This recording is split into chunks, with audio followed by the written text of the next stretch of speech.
Burned alive and buried alive. The two worst fates for any living creature that I could ever possibly imagine. If forced with the choice, which would you pick? Unbearable physical agony or extreme mental torture? The most excruciating pain imaginable or the utmost form of horror that the human mind is capable of conceiving? Up to a few years ago, I didn't know either. Why would you even consider it if not forced to? Well, one day, I found out which I'd choose. One day so dreadful that there's no adjective in the English language strong enough to properly convey the horror of it.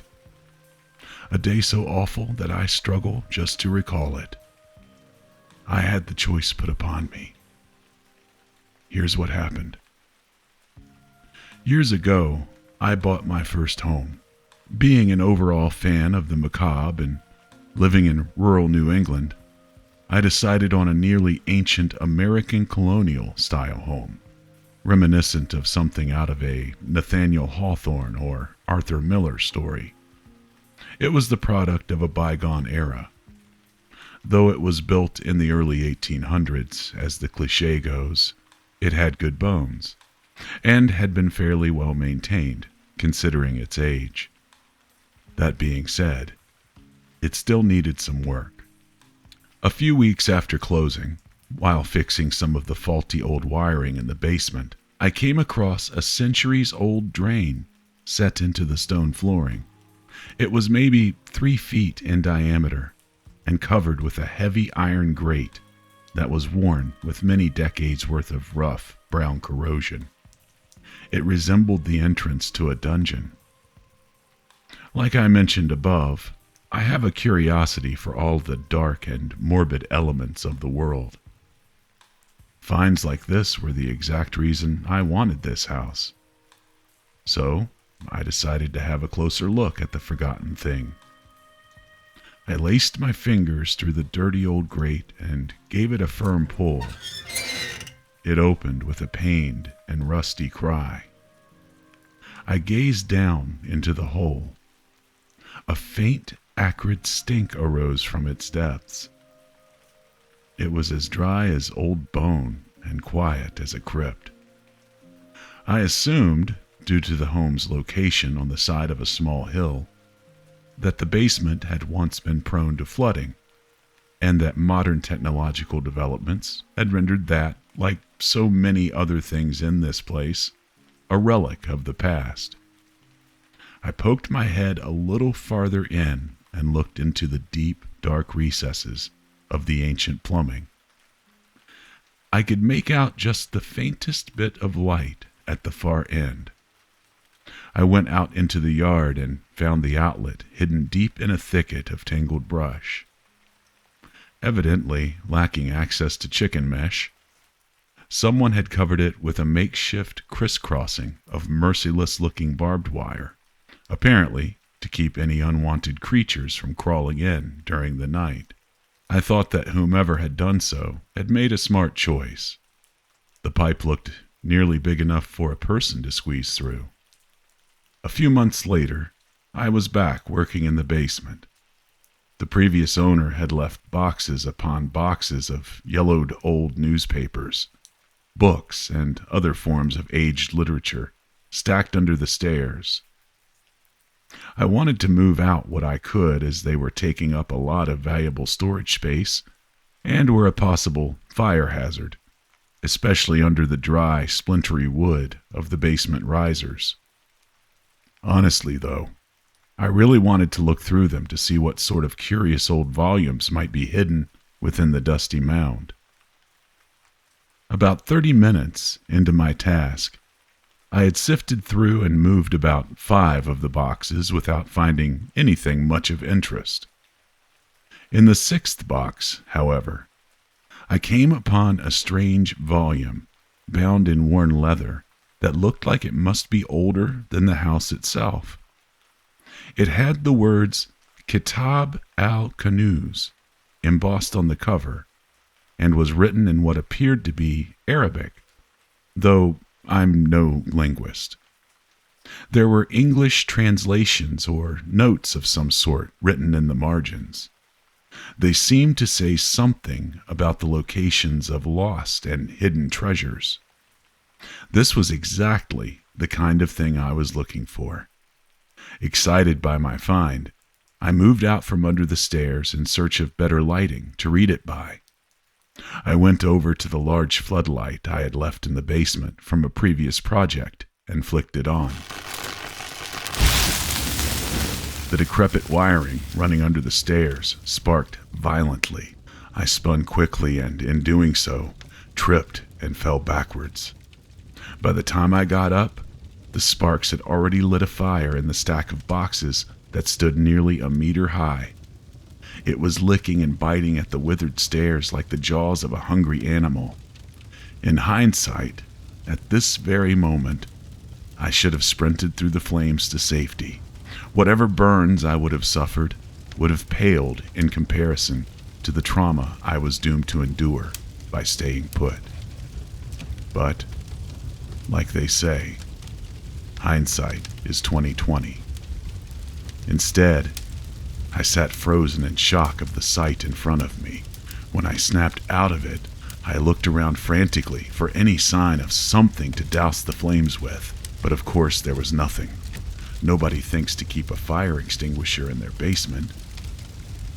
The blaze rose higher, engulfing the staircase and spreading around the door jamb at the top like some type of hellish decoration. I tried desperately to hold back panic and think of a way out. My basement had no windows and no hatchway either. Then, the fire spread to the exposed fiberglass insulation in the ceiling. It jumped from section to section like a stone skipping across a pond. The air became thick with the baking heat. The sound of the flames crackling was now constant and unrelenting. Smoke was filling up the already close air, curling and twisting through the space. Every breath I took tasted of hot ash. I finally decided my only hope was to sprint up the stairs through the inferno and pray my injuries weren't life-threatening. Thoughts of pink, stinging burns, blisters, wet, peeling flesh and skin grafts flashed through my mind. I hesitated. I tried to steel my nerves against it all. Then the staircase collapsed. I drew back against the concrete wall behind me, hoping for respite from the sudden gust of fiery air that followed. It didn't help. It was like standing too close to a bonfire, with no way to back up. I looked up at the doorway. The threshold was 15 feet up and surrounded by flame. I moved away along the wall, desperately searching for any relief from the heat and smoke. Everything was on fire now. I could barely see. My eyes burned and every breath choked my lungs. I was beginning to feel lightheaded and nauseous. I was going to die down here, asphyxiated and burned alive. I prayed to God to feel as little as possible. I got down on my stomach, hoping to delay the inevitable. My hands felt cold metal on the floor. I heard it grind and shift with my movement. My fingers slipped through elongated holes. I was lying on top of the drain. My heart jumped and then immediately dropped to the pit of my stomach. I had a way out, but it meant squeezing through hundreds of feet of suffocating underground tunnel. I pulled it open, and it gave that same rusty cry as before. I put my head inside. The air felt cool and fresh compared to the basement. I looked at the speck of light way down in the darkness. It looked miles away. I tried pushing myself inside. My shoulders pressed against the sides of the drain, pinning my arms tightly to my sides. Claustrophobia hit me like an electric shock. I scrambled back up immediately. I couldn't do this. It was so narrow. I would get stuck in the pipe and slowly die in there, deep under the earth. I sobbed and cried out in utter despair. The fire was closing in around me. I could barely breathe anymore. The heat was like being in an oven, like baking to death. I felt flames lick at my back, and I jumped forward. Fire burnt the skin of my face. I pulled back. I had nowhere left to go. Without stopping to think any further, I shoved my body headlong into the hole. I wriggled in like a worm, the flames burning at my feet and legs, giving me the dearly needed motivation to move forward. My arms were pinned to my sides again. Because of the L shape of the drain, I had to go in upside down. It was like being trapped in a coffin. It was like being stuck in a cave miles below the Earth's surface. Dread and anxiety, like I've never felt before, consumed me. I wriggled and squirmed and kicked. I moved mere centimeters with each desperate effort. The sides of the pipe clenched around me like a fist. Every move felt like it would wedge me hopelessly in the pipe. In my position, I couldn't even see where I was going. I had no idea how much progress I was making, if I was even getting closer to the opening. The darkness was total. I sobbed and screamed and squirmed further, scraping my skin on the rough sides of the dried-up old pipe. My mind was pure panic now. I pushed with my legs all I could, but I only had room to lift my knees a few inches. I struggled wildly to keep moving, the sides of the cylinder grinding against my shoulders and hips. My manic breathing and hopeless cries echoed deafeningly in the pipe. Then I came to a rise. I could feel it like a ridge under my back. The buildup of centuries of rock-hard mineral deposits created a stalagmite-like formation underneath me that gradually rose up the sides of the passage. I kept pushing and squirming as feverishly as ever until I felt my shoulders squeeze right up against my neck. I kicked and I twisted and I yelled, but I could not move. I was pinned within the jagged ridge. There wasn't room to move forward, and I had no way to back up. I was stuck. Completely and totally stuck. I thrashed my legs and jerked my torso violently. I whipped my head around and cried out like an animal in a trap, banging my forehead against the top of the pipe and scraping the skin off. Still, my body wouldn't move. I cried and I screamed until I was exhausted. Then I cried and screamed even more. I began to fade in and out. I dreamt that I saw the faces of the dead climbing out of the earth above me.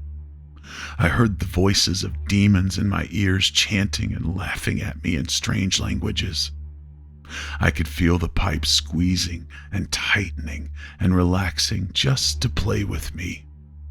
The world spun uncontrollably at times, making me dizzy and sick. Other times, I floated paralyzed through the void. My thoughts whirled violently round my brain like mad biting flies. My head felt like an oven with my brain baking inside. The salt of my tears burned my dried up eyes. I was going to die in here. Alone. Stuck. Unable to move. I completely lost my sanity during those hours. My consciousness turned to a soup of constantly churning, manic thought, with nothing resembling rational or ordered cognitive activity remaining. Consequently, it was my wild, animalistic screams that finally alerted the firefighters to my whereabouts deep within the pipe. They had to wait until the fire had died down before they could call in an excavator. Eventually, the heavy machine became too risky, as it could easily have collapsed the decaying old tube, burying me within. So, they set to work digging it up with shovels. After they moved enough earth to expose the pipe, they had to cut out the section I was entombed in with a large saw. I know people were speaking to me during this time, trying in vain to keep me calm, but all I remember is the deafening, metallic shrieking that echoed through the pipe, stabbing at my eardrums like ice picks. Once freed from the rest of the conduit, they lifted the section that held me out of the ground with a small crane and set it down in the yard. I vaguely remember another floating sensation. I had hoped I had died. Soon they went back to work with smaller yet barely less hideous sounding saws. It was night at this point, so I didn't even get the minuscule benefit of daylight to ease the suffering. Other than the noise, it felt no different than when I first crawled in. Finally, it felt as if a great weight was lifted from all sides of me. My body seemed to expand in all directions. Cool night air brushed across my skin. I was lifted up and carried away. This, like I said, was years ago. I am just now regaining the sanity needed to be able to process these events and write them down. My therapist tells me it's a good idea, that it will help me get past the events to whatever degree possible. He says it may help with the night terrors too. I can barely sleep without teleporting right back into that suffocating space. The other patients in the hospital are used to my nightly screaming by now. So are the nurses and orderlies. It was they who gave me the details of my rescue. They tell me I was stuck in that pipe for nearly 10 hours before the rescuers got me out. They also tell me that crawling into it was the only reason I survived. The house was nothing but a pile of ashes after the fire, and because of its subterranean location, very little heat or smoke got into that awful drain. So, in the end, that nightmare is the reason I'm alive and able to write this. Though, if I could go back to that day, to that moment, standing above the ancient grate, surrounded by roaring flame, I'm not sure I'd make the same decision again. I may let the flames take me. I may let myself burn alive.